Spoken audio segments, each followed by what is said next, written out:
매일 아침 하나님과 함께 누리는 하늘의 양식, 오늘 만나.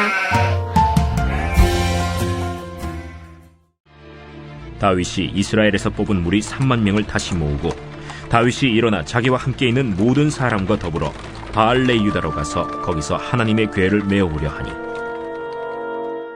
그 궤는 그룹들 사이에 좌정하신 만군의 여호와의 이름으로 불리는 것이라. 그들이 하나님의 궤를 새 수레에 싣고 산에 있는 아비나답의 집에서 나오는데 아비나답의 아들 우사와 아효가 그 새 수레를 모으니라. 그들이 산에 있는 아비나답의 집에서 하나님의 궤를 싣고 나올 때에 아효는 궤 앞에서 가고 다윗과 이스라엘 온 족속은 잣나무로 만든 여러 가지 악기와 수금과 비파와 소고와 양금과 제금으로 여호와 앞에서 연주하더라. 그들이 나곤의 타작마당에 이르러서는 소들이 뛰므로 우사가 손을 들어 하나님의 궤를 붙들었더니 여호와 하나님이 우사가 잘못함으로 말미암아 진노하사 그를 그곳에서 치시니 그가 거기 하나님의 궤 곁에서 죽으니라. 여호와께서 우사를 치심으로 다윗이 분하여 그곳을 베레스 우사라 부르니 그 이름이 오늘까지 이르니라. 다윗이 그날에 여호와를 두려워하여 이르되 여호와의 궤가 어찌 내게로 오리오?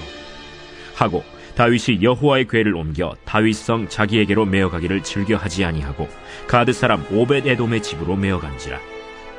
여호와의 궤가 가드 사람 오벳 에돔의 집에 석 달을 있었는데 여호와께서 오벳 에돔과 그의 온 집에 복을 주시니라. 오늘 본문 1절 말씀을 보면 다윗은 하나님의 언약궤를 다윗성으로 옮기기 위해 3만 명의 무리를 다시 모았습니다. 다윗은 그동안 기럇 여아림에 방치되어 있었던 하나님의 궤를 예루살렘으로 옮기고자 합니다. 이 3만 명의 무리를 동원할 만큼 하나님의 궤는 다윗에게 또 이스라엘에 중요한 의미가 있었던 겁니다. 2절 말씀을 보면 그 궤는 그룹들 사이에 좌정하신 만군의 여호와의 이름으로 불리는 것이라고 말씀하고 있죠. 다시 말해 언약궤는 하나님의 존재, 하나님의 영광, 하나님의 임재를 보여주는 것이었습니다. 하나님의 임재와 영광이 임하는 곳에는 하나님의 복이 임하는 것이죠. 그 한 예로 본문 11절 말씀을 보면 여호와의 궤가 가드 사람 오벳에돔의 집에 석 달을 있었는데 여호와께서 오벳에돔과 그의 온 집에 복을 주셨다라고 말씀하고 있죠.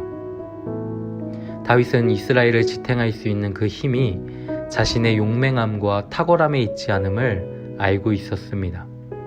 이스라엘은 하나님의 선택과 은총과 긍휼로 세워지고 또 유지됨을 알고 있었던 것이죠.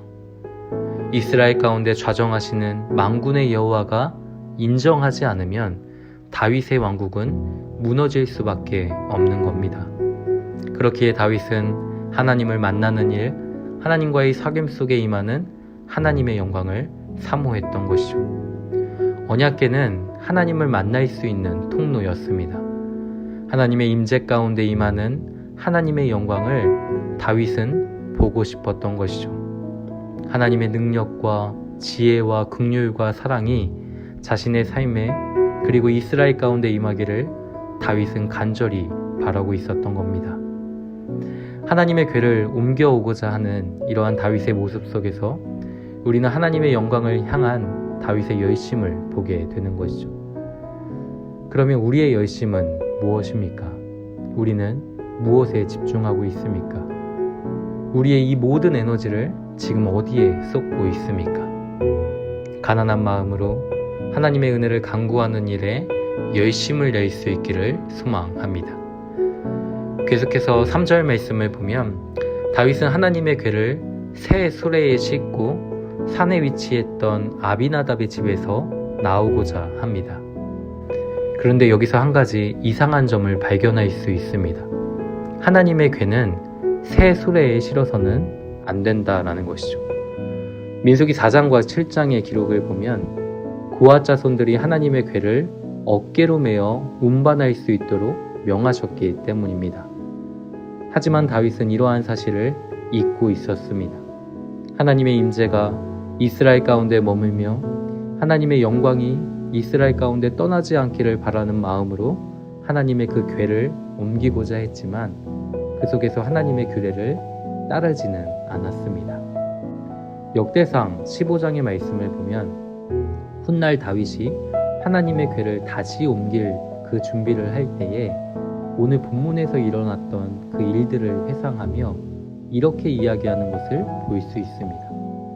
전에는 너희가 매지 아니하였으므로 우리 하나님 여호와께서 우리를 찢으셨으니 이는 우리가 규례대로 그에게 구하지 아니하였습니다. 그러면 하나님의 규례를 따르지 않고 새 수레에 언약궤를 실었던 그 결과가 어떻게 나타납니까? 6절과 7절 말씀을 보면 그들이 나곤의 타작마당에 이르렀을 때에 하나님의 궤를 몰던 소들이 뛰기 시작합니다. 그러자 웃사가 손을 내밀어 떨어지려고 하는 그 궤를 붙들었는데 하나님이 웃사에게 진노하사 그를 그곳에서 치셨던 겁니다. 웃사는 하나님의 언약궤 곁에서 죽음을 맞이하죠. 8절 말씀을 보면 하나님께서 웃사를 치신 일에 대해 다윗이 분하였다라고 말씀하고 있습니다. 하나님의 궤가 떨어질까 하여 손을 내밀어 그 궤를 붙든 것이 무엇이 잘못이겠습니까? 하지만 7절 말씀을 보면 웃사가 잘못함으로 말미암아 하나님께서 진노하셨다라고 말씀합니다. 고아 자손일지라도 성물은 만질 수 없었던 것이죠.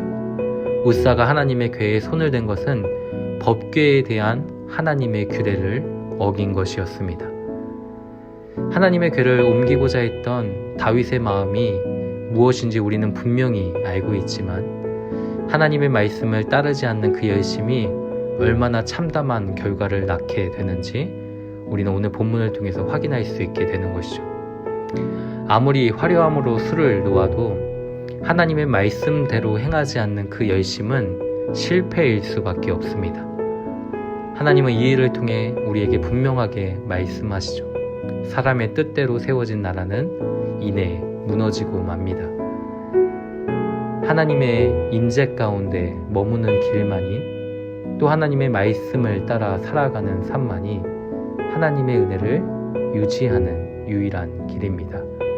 우리의 모든 열심이 하나님의 말씀에 근거하여 하나님의 말씀에 따라 순종하는 아름다운 모습으로 주의 영광을 위하여 나아가는 은혜의 삶이 되기를 소망합니다.